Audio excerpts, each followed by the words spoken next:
Welcome to Jazz After Dark. Welcome to Jazz After Dark, everybody. Um, how y'all doing? Y'all good? Anyway, Jazz After Dark is a live podcast that I do just about every week. Feel like I haven't seen y'all in so long, but welcome. It's a late night live podcast where adults talk about intimacy in a funny way. It is the summertime, so it is not as dark as it should be. And that's sad, but it's okay because this episode is completely available on my Patreon and on my YouTube. Listen, if you guys don't know that I have a Patreon, please go check it out. You can subscribe for free. There's stuff that I upload on there like pretty much daily. I'm cutting back sugar right now, so just subscribe for free. If you like it, you can pay $5 for as long as you want, then you can cancel or whatever. Whatever. So, we've been doing this podcast for over a year, or I've been doing this podcast over a year. We've talked about foot fetishes. We've talked about BDSM. We've talked about lube, where I actually tried different lubes and told y'all what the best one was. My recommendation. I still stand by it. And today we are going to be talking about the Dear Wifey podcast. Because this Jazz After Dark, excuse me, I choked. Jazz After Dark is about intimacy. Okay. The show is about exploring intimacy. And I want to talk about a few of the reasons why it is public, I know. I want to talk about the one of the few reasons, one of the many reasons actually, I decided to start this podcast. And the two main there's lots of reasons, right? But I started this podcast based on 4 pillars, but some of the main ones were the fact that I am currently going through a divorce and have been for a couple of years now. And there is so much, like, when you've only slept with one person for 12 to 14 years, getting out and dating again is very scary. It's scary. It's scary to think about sleeping with somebody else. And then also I grew up in a very conservative household. I wasn't a virgin until I got married or anything, but I grew up in a household that really told you that sex should be between you and the person that you married and stuff like that. So I wanted to sort of decenter men when it came to my sexual experiences and learn more about sex and all of this stuff. And that's why I started this Jazz After Dark podcast. So today we're going to be talking about Dear Future Wifey podcast, because I feel like that this podcast, I just have opinions about it and I want to talk shit. Let me just say it plain, period. Anyway, so we always start off with a piece of news. And so I wanted to talk about a piece of news that I just found out, right? This just happened in May of this year, where we're really going to get into it. We're really going to get into it. But a pastor was on the Dear Wifey podcast, right? On a nearly 3-hour episode. Pastor Gray, is his name John Gray? Let me see. Yeah, his name is John Gray.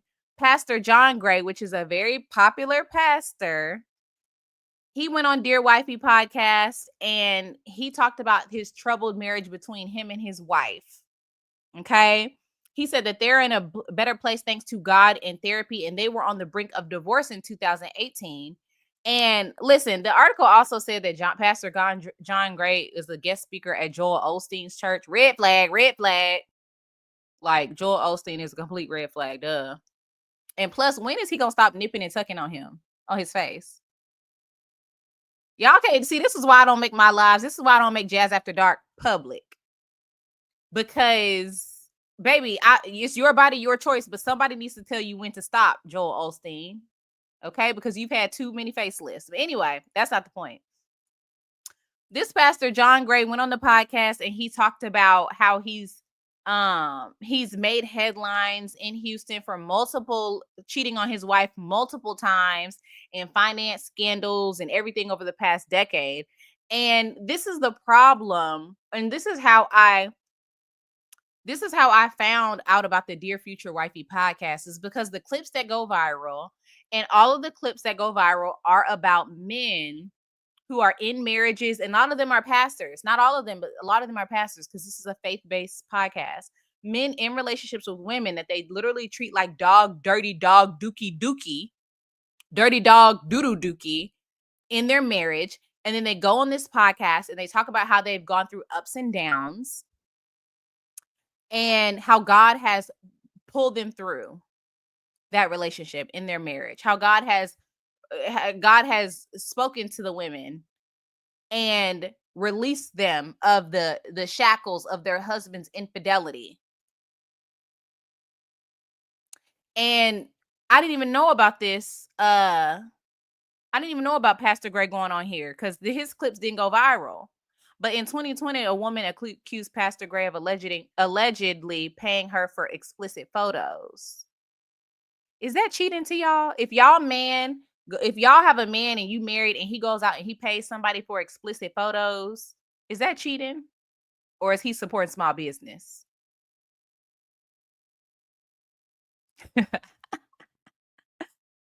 That's cheating to you, Chanel? Listen, we did an episode of Jazz After Dark about why women stay. As a married woman, I could definitely think of several reasons about why women would stay in a relationship that is not good for them. We did a whole episode about it. Please look it up on my Patreon. It's called Why Women Stay. We did that this year. And as a woman who has been married before, I want to talk about the manipulation from men, the manipulation from society, and the manipulation in religion that makes us feel like it is our duty to stand by men who do not treat us properly. It doesn't matter if you're man, woman, or non-binary. You should not be in a relationship where somebody who doesn't treat you properly. But that is not all. I was looking up Pastor John Gray because I just was, getting a little nosy, and I found this. Let's get into it. Hold on. Let me share my screen. And let's get into it real quick.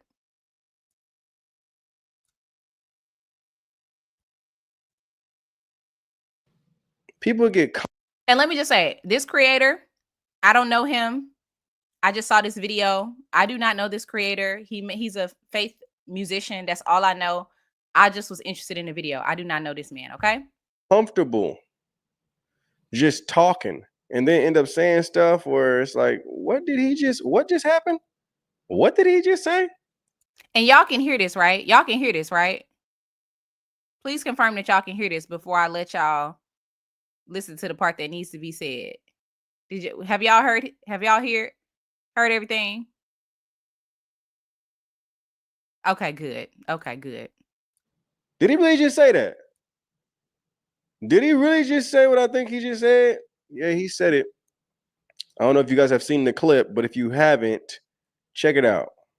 This woman is the only woman I've been inside of, and when I'm thirsty, I drink her.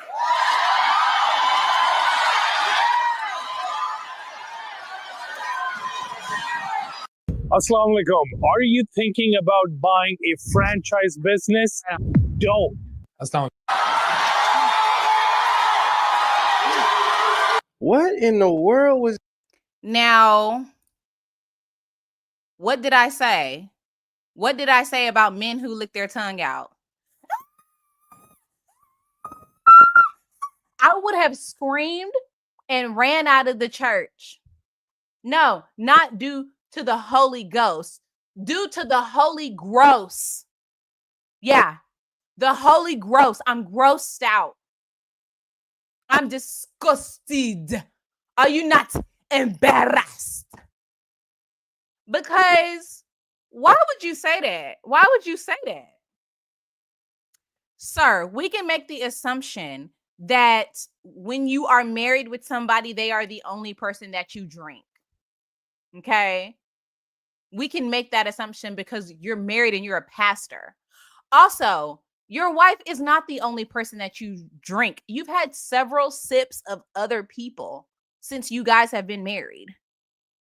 So why you lying? And honestly, you lying because you overcompensating. When you get thirsty, the person that you drink is your water. And why is you breathing? I don't even want to say what you breathing like, because people gonna say I'm wrong. They're gonna try to cancel me. But look at what he breathing like, and then y'all could tell me what he breathing like. Okay, look at how he breathing.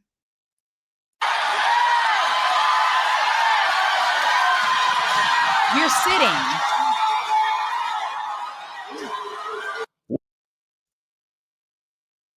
You're sitting. Why are you breathing like that? You haven't got up and did no laps. Y'all, I'm sorry. I just cannot be the wool cannot be pulled over my eyes when it comes to propaganda. And the idea that the host of the podcast would give men like this a platform lets me know that this is just all my opinion, and I'm a comedian. So these are all jokes. That the podcast host, this is not about you finding a future wife. This is not. This is about money. This is about clicks. This is about ads. This is about subscribers.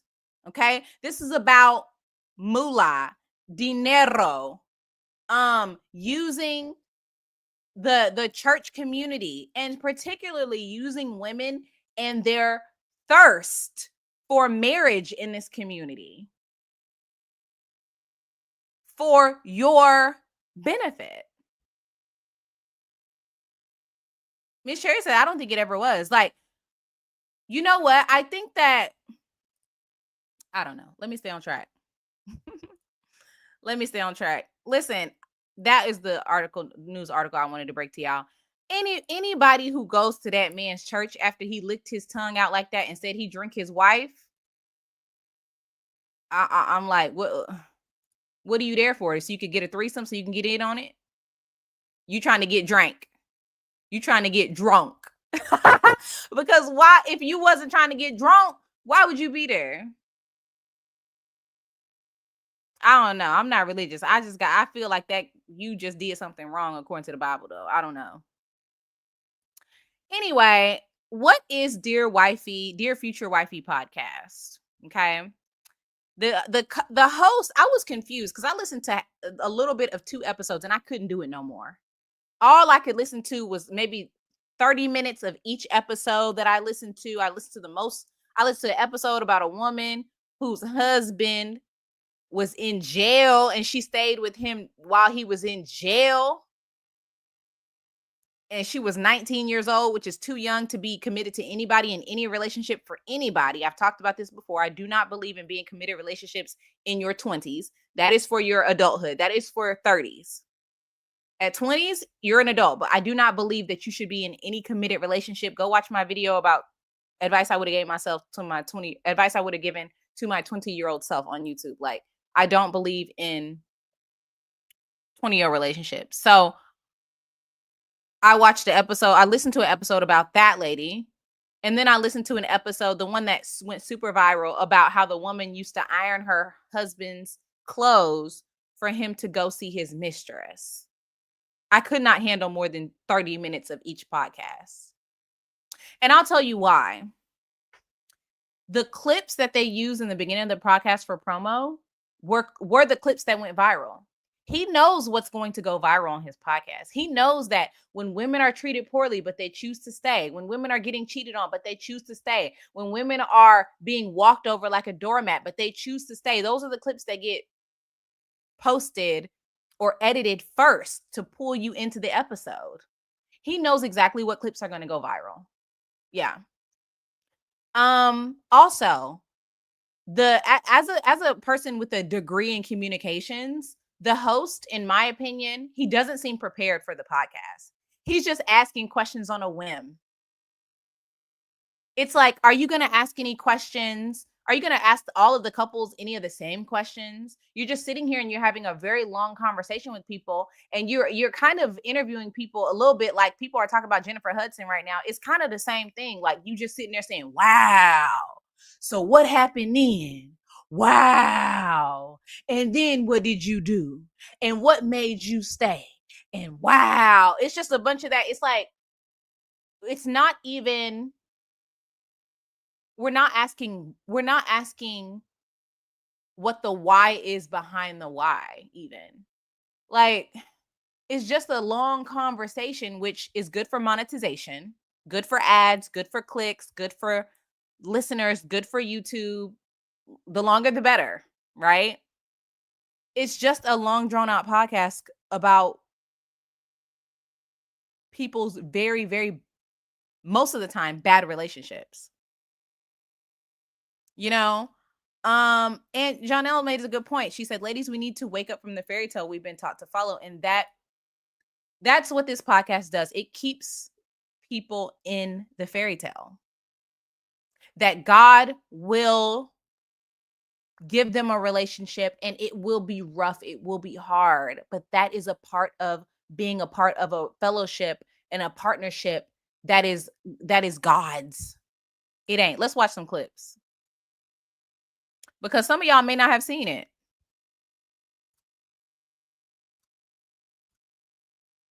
Let's watch some clips.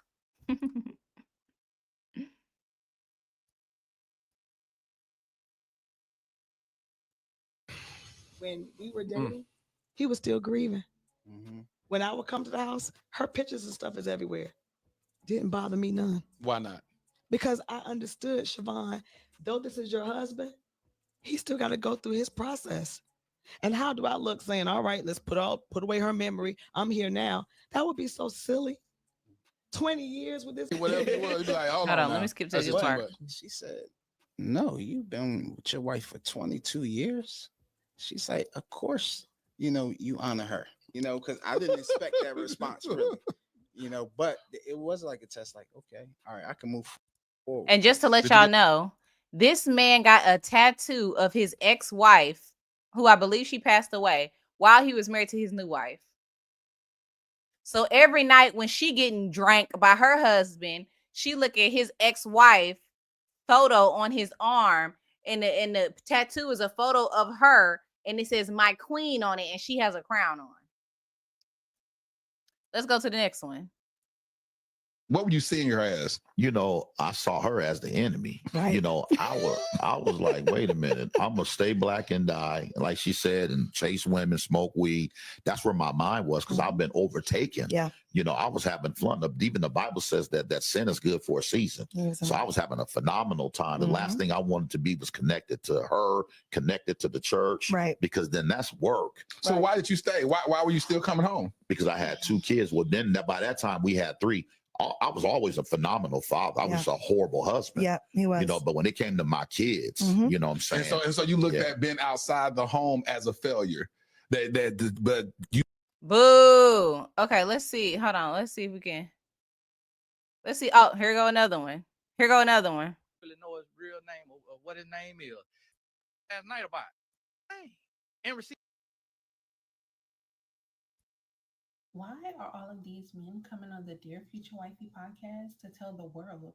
Time, even though God showed me her, I was still walking according to my preference. I liked light-skinned, long hair, petite models, all that crazy nonsense. I like what I want. When a man says that the woman that he's with or his wife is not his preference, all that means is that you're a consolation prize. Yes. Now, I found this interesting because while I was looking through Instagram and social media at this podcast and what people had to say about it in general, I found a video that the host Latiris had commented on. So let's I want y'all to watch. This is the last video I want y'all to watch, but I want us to watch it to completion. Okay, so let me share it with y'all, and then we're gonna go to the comments.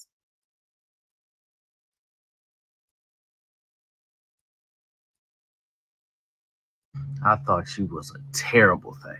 But she's good to me now. Do I still think about her sister sometimes? Of course. I'm a man. Right. But I know what I got. It's from the Lord. That'll preach. It's from the Lord. And that's what matters, guys. That's what matters. Get you a woman from God, whether you like it or not. And you know, it's crazy. When I met my wife, I wasn't attracted to her at all. Wow, at all. Not in the slightest. Truth of the matter is, I wanted her sister. What? That's who I wanted. Now, sister was. So why was the host of the Dear Wifey podcast in the comments? And there were some women saying it's actually disgraceful. That was funny. It's actually disgraceful the way that you allow married couples to get up here and the women to be humiliated, disrespected, to talk about their disrespect, and to give that a platform as if that is how you should be treated. And that is a type of, that's some sort of battleship that you have to go through when it comes to marriage to end up on the other side. And the host, Latarius Whitfield, he was commenting, he was like, no, I don't do that. Like, these are love stories. He was like, name the people who come on the podcast who are in relationships where the woman was disrespected. I just gave 3 or 4 examples just here on the 20 minutes that I've been on here. And then one of the girls was like, there's so many. He was like, you can't name them. Yeah, I just showed y'all four episodes. Pastor John, the one guy who said he preferred light-skinned women over his dark-skinned wife. The one in the green was the one where she said she ironed his clothes. And that's the parody video I made a video about. When she said he hated me. And I said, no, you will love me one day. My coochie will smell good to you one day. I parodied that video. And then the one I listened to where her husband was in jail for how many ever years. And like every single episode is a struggle episode about struggle love and struggle relationships and struggle marriage. And it's just so crazy to me because I grew up in a very religious household. My parents are still together, you know, and I think my parents have a pretty good relationship. It's not perfect. And my grandparents have been together and they had a pretty good relationship. You know, I don't think it was a perfect relationship, but nobody told me outside of like what I saw in my parents' house or church that you don't have to put up with that. Like, that is some bullshit. You don't have to put up with somebody cheating on you. And all the men cheat. All the men say that they're not your preference. Like, if a man ever told me I wasn't his preference, I'd be gone. I would be gone so fast. Why, LaVon? Why you say just be a poly freak? Why you say be a poly freak? Oh, just date whoever you want and never get married? Yeah. Janelle grew up very religious too. She said women in the church are taught to be a woman that's submissive, and that translates to them as I don't have opinions. I'll just take anything. For a lot of people, it is. It is. So I made a list of reasons why I hate this podcast, and this is just my personal opinion. But I have about 7 reasons here about why I hate this podcast, and I would love to go through them for y'all. And the first one is Latarius, the host, he doesn't want a wife. He wants money from the podcast. And he knows that this is a group of people that is very easy to exploit. And he also knows that the podcast is going to get clicks. The more trash couples he gets on here and he use it and they say, oh, God pulled me through this. God said my husband, he not gay no more. My husband, God made my husband wake up and realize that he cheated on me for 15 years and now he's done cheating because God pulled him through that. No, God pulled his dangling down. His dangling don't work no more, girl. I literally do think that's what be happening. Like the man stopped cheating on you because he could not cheat on you no more, girl.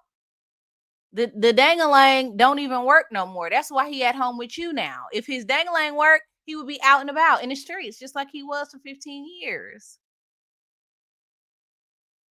Like, he's tired of being embarrassed because he can't get it up. Nobody wants to sleep with the pastor who can't get it up. The sex probably ain't even exciting. He only do 1 or 2 positions. Hell.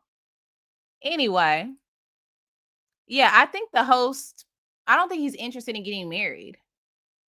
If you guys are subscribers on my YouTube, y'all know I watch a show called Married at First Sight. And on the last season, we had a guy who was married to the black couple. I forget their names. I always forget their names after the episode, after the seasons.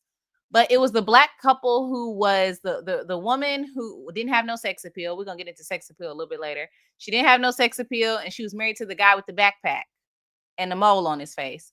And he was a watcher of the Dear Future Wifey podcast. He said that he wrote letters to his future wife. And then when he got paired with somebody after voluntarily going on Married at First Sight and choosing to get paired with a stranger that he's never met, okay, he treated her like crap, was not emotionally available, was distant. And I also believe he had some,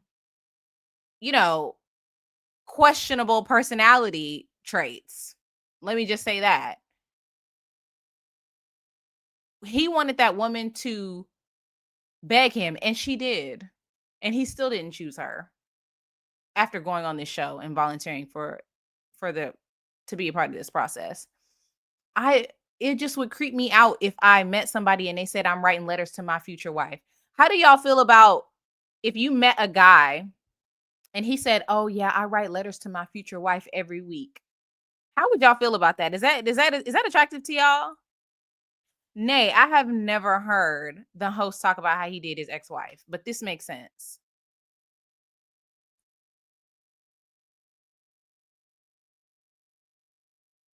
Oh yeah, MM and No Coochie. You're right. MM and No Coochie. That was the name of the couple. Like, that's a weirdo. How you writing letters to a wife you don't even got? Child, anyway. And then get one and don't. Anyway, I personally think here's reason number 2. I think Dear Future Wifey is stupid. The concept of writing letters to somebody that you haven't met yet is dumb. I also think that this perpetuates the patriarchy and the idea that men are allowed to treat us any sort of way in relationships and us not walk away because God has ordained our marriage.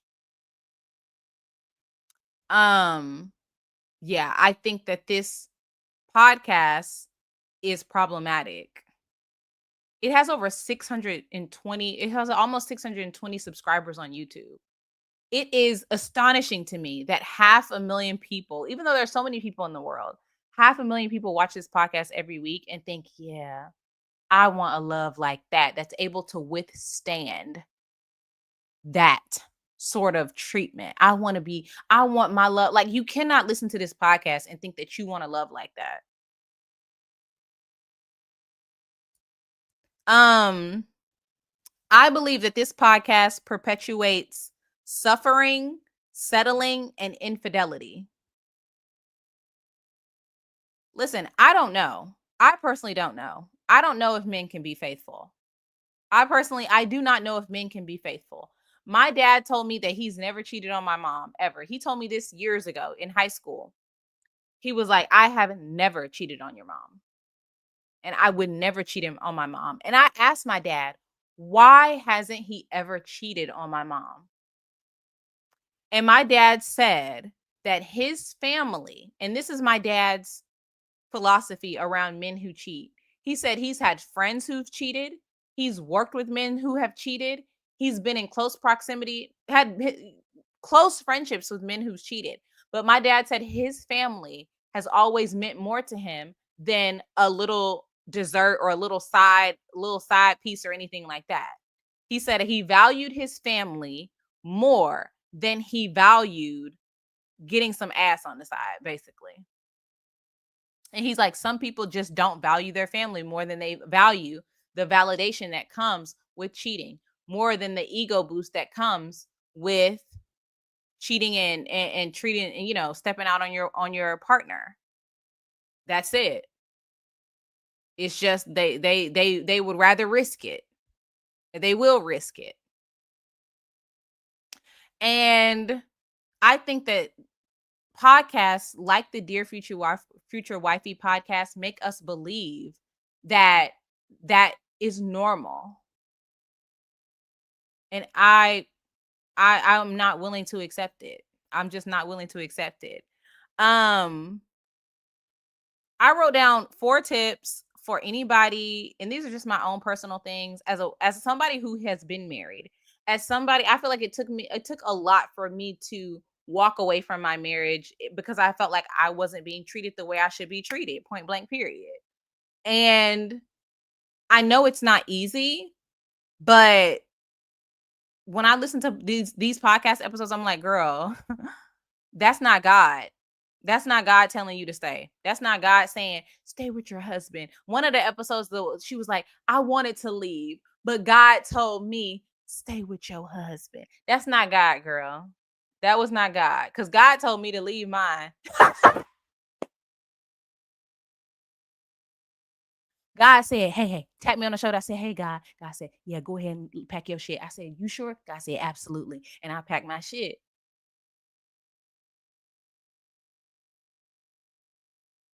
Because how God tell you to stay? Some of them been through more than what I've been through. Hell, I wasn't ironing no clothes, no outfits for side bitch encounters. I could never. But the girl in the green did it.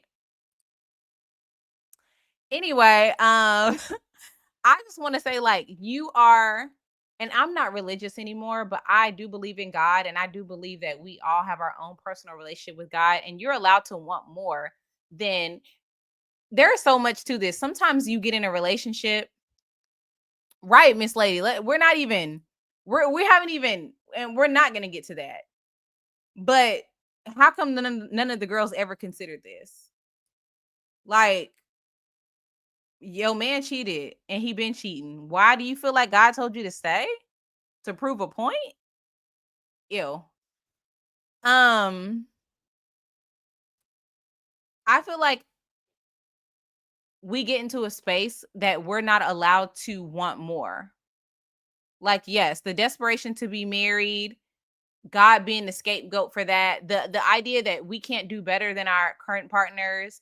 I had a friend one time tell me, well, what do I do if my husband's one of the good guys? What else is out there if my husband's one of the good ones? And I was thinking, your husband not one of the good ones. Like, what? Is the good guy in the room with us? Like, your husband is not one of the good ones. We feel like we're not allowed to want more. There's not more out there. And to be honest with you, like, I feel like my decision to leave bad relationships over the course of my entire life has not been about fear, right? Doesn't God tell us not to move in fear, to have faith? So why would I move in fear when it comes to leaving somebody who's not treating me properly? I don't get that. No. Like, no, I'm there when a door closes, another one opens, honey. No, ma'am, I won't be doing it. I wrote down what happened to discernment because I think that should be more than desperation. Like, if we want to be if we want to be religious, like, do you want to be desperate for things? I don't know about that. What happened to discernment? And you can have discernment after the fact. I feel like there is a lot of shame around leaving, right? But having discernment doesn't just happen before a relationship. It can happen after a relationship too. What happens to that? Come on now. And then the last thing I wrote down is faith and self-worth can coexist. Because we act like if you have faith, you cannot value yourself. In marriage, it only happens before marriage when you're dating. Like, you're only allowed to value yourself before you get married. Once you get into a marriage, you're actually like stuck. Your guys are binded together and you're no longer able to value yourself, because valuing yourself might mean that you have to leave your partner. Yeah, I'm always going to put myself first, Lucius. I'm never going to put somebody causing me pain over my own happiness. I'm not going to do it. No. Love Only Me said desperation should not outweigh the true voice of God. Like that, yeah. I think that a lot of these people stay in relationships because of how it feels to get divorced, what it means to leave, the failure that comes with leaving. And I think that's a societal thing, you know? As somebody who's getting divorced, I felt and feel all of those things, like being a single mom, being a stereotype, being or a statistic, or being a Black woman who is a single mom, and you know, all of these things and the emotions and sadness and feelings of failure that come along with that. But I would much rather be that and show my child like, oh, I'm a strong person. I'm a person who values myself, versus being in a relationship where I'm getting dragged through the mud. Like I would never want my child to see me go through that. Like what? These episodes are just disgraceful in my opinion. So I need to go back and listen to what he said about his ex-wife. Like, and where is his ex-wife anyway? I'm like, did she pass away? Because why she didn't start her own damn podcast? If my ex-husband started a podcast, Dear Future Wifey, I'm gonna start one, Dear Ex-Husband. Because I have some, every episode he dropped, I'm gonna drop one too. Every episode every topic he dropped, I'm gonna drop the topic after. My podcast gonna come out 4 days after his podcast. Because what you think you doing here, brother? Anyway. Hell, the silence of being alone. Listen, y'all, that was my rant on this podcast. I was just appalled at the fact that I was appalled at the fact that this podcast had so many listeners, so many people in the comments on videos that I watch, like, yeah, we love, no, we love the podcast. The reality is, you know, while the podcast resonates with a lot of people, it's important to critically think about the content, right? It uses religious themes and messages about commitment to encourage individuals, particularly women, I wrote this, to settle in relationships under the guide of faith, under the premise of being in a godly union. And I think it has very, very deep and concerning implications when it comes to how women are perceived in our community and what's tolerated and what isn't tolerated. Bottom line, if I ever met a man who says he listens to this podcast, that's what his body would spin around like in a cartoon from me trying to get the hell out of there. In fact, I talked about this. On Sunday, I went to a comedy show. Okay. And after the show, a man came up to me. First of all, when we were in the building, you know, everybody's leaving after chocolate Sundays. That happens every Sunday here in LA. When we were leaving, the guy goes, "You're beautiful." I said, "Thank you." When we were on the outside, he came up to me and my two girlfriends and he said, like, he was actually in front of us. He turned around and came back towards me, walked right up to me and said, "What are you doing on Sunday?" I said, "What happened to hello? How are you? My name is." Because what? My friend was like, wait, how did we get here? And I was like, he was just looking. And this man was in his mid to late 40s. And he was eye level with me. So he was a short king. Okay. And he was like, "Oh, well, I wanted to invite you to my church." Here we go. I said, "Baby, I don't go to church." Because he thought he had me. He thought he had me. He was like, "Oh, you don't go to church? Are you church hurt?" I go, "No, I grew up going to church. I went to a good church growing up, cute church. I loved it. I don't go to church anymore though. I'm not religious." Yeah, I've been to church within the past this year, but I don't go consistently. And I'm not interested in going. He was like, "You wouldn't consider going?" I said, "No, because I don't want to." You know, I said, I go to church every Sunday. I pray every Sunday. And then I go to church at the farmer's market. Because that's where I go to church. I pray over my fruits and vegetables and everything like that. Like I pray, I get fresh bread, a coffee, my baby jumps around, and we pick out broccoli. That's church for us. And so he was like, oh, okay. Well, if I send you these, I asked him the name of the church. I was like, if I ever get an inkling to go to church, because I have thought that maybe I should take my baby to church like once a month just to get them. I don't want to raise a black child and not have them ever go to church. Like my baby's actually in Texas right now. So they do go to church when they're in Texas with my family. So I guess that's some good church experience. But, like, I don't want to be like, oh, we've never been to church. Like, we go every now and then, but not on Easter. Too many people. But he thought he really had me. He did. He thought he had me, Nay. And he was like, well, can I send you some sermons to listen to? I said, no, I'm not going to listen to them. I'm listening to sibling rivalry with two drag queens whenever I have time. I'm sorry. I'm not listening. Okay. And the thing about it though, Miss Lady, is men know. My two girlfriends are lesbians. So they were like, what was that about when we walked off? I said, oh, y'all don't talk to men a lot. That was a hook.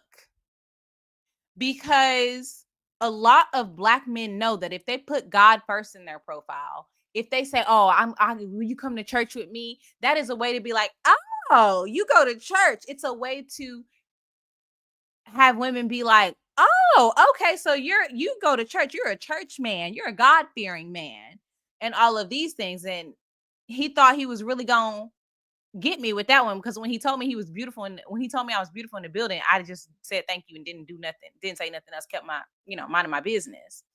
Then he darted to me and asked me what I was doing on Sunday, invited me to church. I'm not interested, and I feel like a lot of times in our community or in America or in any religion, honestly, not even just to open it all up, but people use church as a way to manipulate people, way to manipulate women in particularly as well,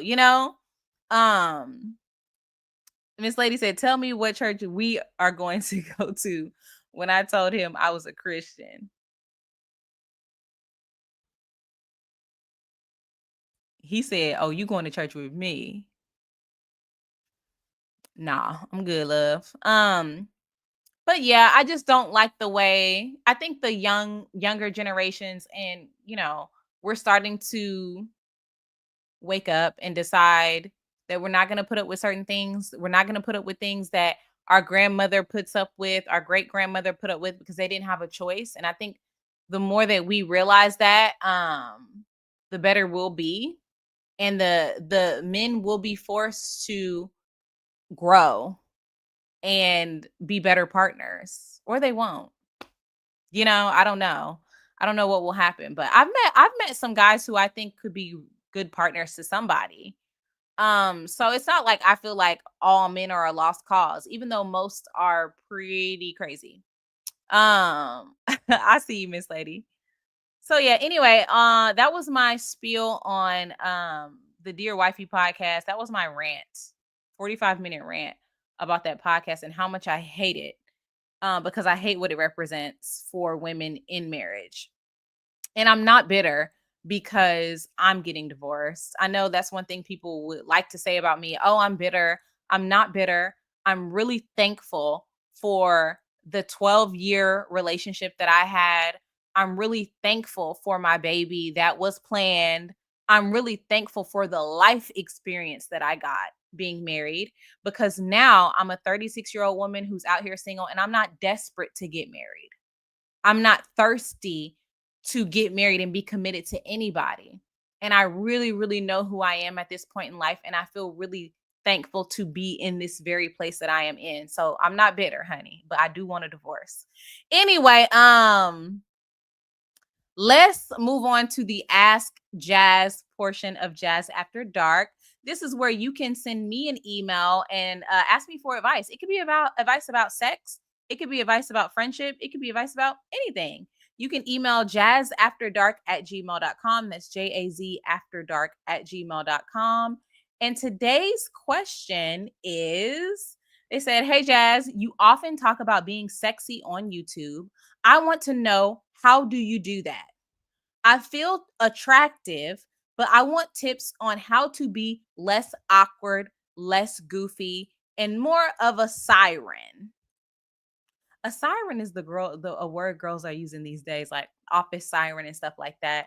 I think it's really cool. We did a whole episode on how to be sexy on the Patreon. Please check it out. I might just link it here in the description after this episode. And you know what? This was a kind of a hard question. How do you to be sexier than you are? I think there's a couple things that I think about when it comes to being sexy. And I think it's just a mindset. Because one thing you have to remember is not everybody's going to think you sexy no matter who you are. I think I'm very sexy. There are lots of men out here who think I'm very sexy. Hell, there are lots of women out here who think I'm very sexy. But there are lots of people out here who do not find me attractive at all. And that is just the reality, right? For any of us. There's somebody think you ugly. Or not even ugly. They're just not attracted to you. They don't think you're sexy. They're not attracted to your body. They're not attracted to your face. They're not attracted to your touch or anything. It doesn't do anything for them. So don't try to be sexy for other people. Okay? You have to be sexy for you first. You have to have the sex appeal that you want. Right? Like, and I think the first thing for being sexy is you have to figure out what makes you feel sexy. I can't tell you that. I can't tell you what makes you feel sexy. Do you feel sexy when you have a crop top on or not? Do you feel sexy when you have a mini skirt on? I feel sexy when I have a little short ass dress on. Okay. When I have a short dress on and I go to a little date, a little restaurant, and I can barely get my little dress down over my booty. That's when I feel sexy because the legs is out. They're long, they're shining, they're brown. You know what I mean? I've been lifting weights at the gym. I'm starting to feel a little bit sexy when the entire arm is out. I never felt my arms were sexy. Now I'm starting to be like, okay, we got a little action going on here, a little muscle. I'm starting to feel a little bit sexy. I'm starting to feel like I can whoop somebody's ass. Feeling sexy. Yeah. Body glitter makes me feel sexy. Going to bed and spraying perfume on myself before I go to sleep and waking up in my robe makes me feel sexy. And I'm just talking about things I do when I'm just by myself. Freshly shaven legs makes me feel sexy. But as a girl who's like a comedian, I totally can relate when it comes to like not feeling goofy. Maybe that's why you asked me. And I just think that you have to, if I'm talking about intimacy with other people, I think that if I'm being intimate with somebody, I get into a mindset of I have control over them. This sounds bad. I'm a little bit of a dom, right? For people who consent, right? But if I'm in charge and I have control and you're going to do what I say, and intimacy is also about me and whether I'm having a good time, then there's something sexy to me about the power in that. So I think if we're talking about like overall general feeling sexy, then do those other tips. But if you're talking about intimacy, you have to be in your own world. You have to be in your own head. And you have to be a little bit, self-centered, I guess. A guy once told me that for the first 6 minutes, I think this is somebody I dated last year said this, for the first 6 minutes of intimacy, that men are just happy to be there. They can't believe that you allowed them to do this. So for the first 6 minutes that you are intimate with any man, they are just happy that you allowed them to do this. And if you have that sort of mindset, like, yeah, be thankful that you're here. I personally think that there's something really sexy about that. But you have to really empower and like embody that mindset. But that's just me. That's my advice. Anyway, that's why you emailed me and asked me here for my advice. Do y'all have any tips for feeling sexy? What are some other things in the chat? I would love to know. What are some other things that make y'all feel sexy. I'll tell y'all what don't make me feel sexy. Wearing a bonnet. I take the bonnet off, honey. I don't wear bonnets. Don't make me feel sexy, hell. But if it make you feel sexy, that's your thing. Janelle said you don't ever feel sexy. Oh my goodness, you have to work on that. You really have to work on. It's a practice, Smooth legs. You have to figure out what's sexy about yourself.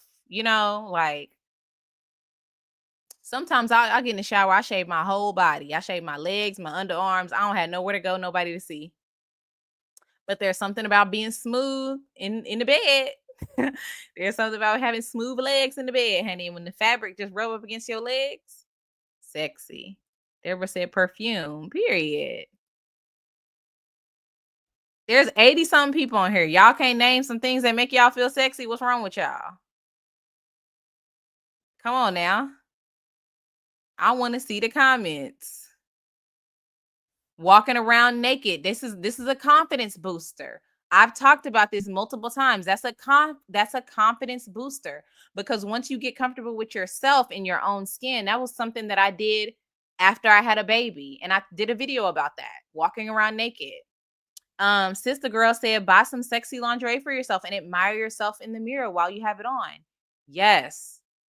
The more you practice like admiring yourself in the mirror, the more you can feel good about yourself when you might happen to get in front of somebody,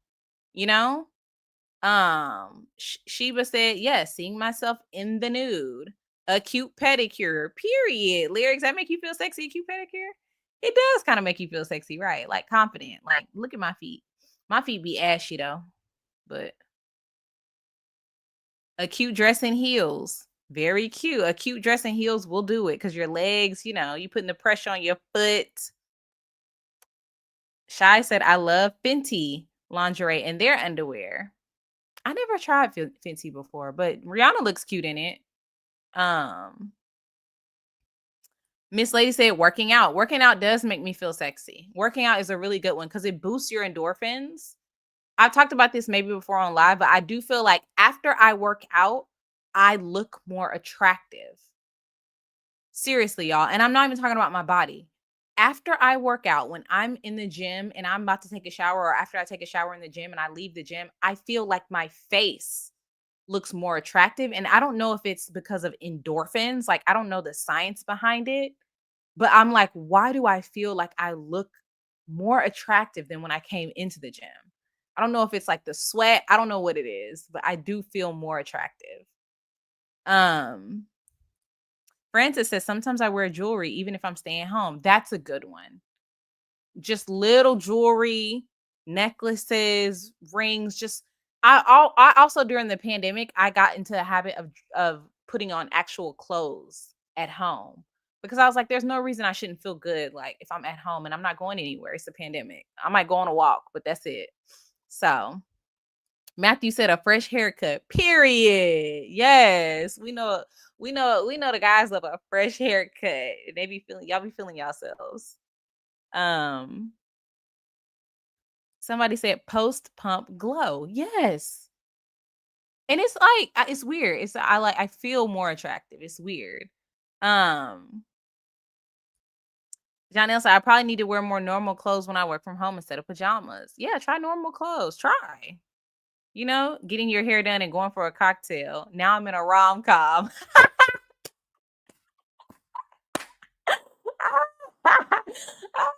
You drinking drinks at the bar like this.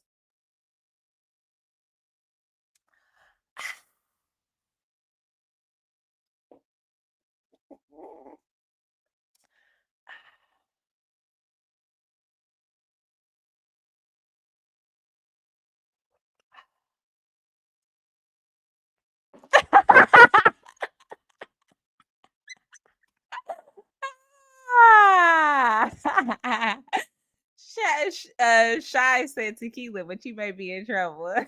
Dancing makes you feel sexy, Miss Lady. I love these answers. So hopefully all the comments, and I gave y'all some good tips on how to feel sexy, not feel so goofy. As a goofy girl, I do be feeling that. But once I change my mindset, I turn into like a cat,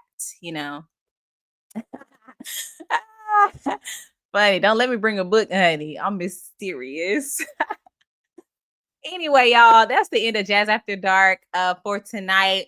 Listen, I'll be in Dallas on July 5th doing some stand-up. I have 2 shows in Dallas. I have at least 1 show. I don't know how many shows in New York on August 23rd at the New York City Winery. Please support me and come out. It's very important that y'all support Black women in comedy, and very important that you support me as well, because you wonder why I'm not on no TV show or nothing. Is because people ain't out. Okay, so please support me. And if y'all want to subscribe to the podcast, sometimes I do episodes that are accessible to everybody. I'll be having a guest on. I don't always do guests. Sometimes I just do this podcast by myself, but I'll have a guest on this month to talk about sex and sexual trauma.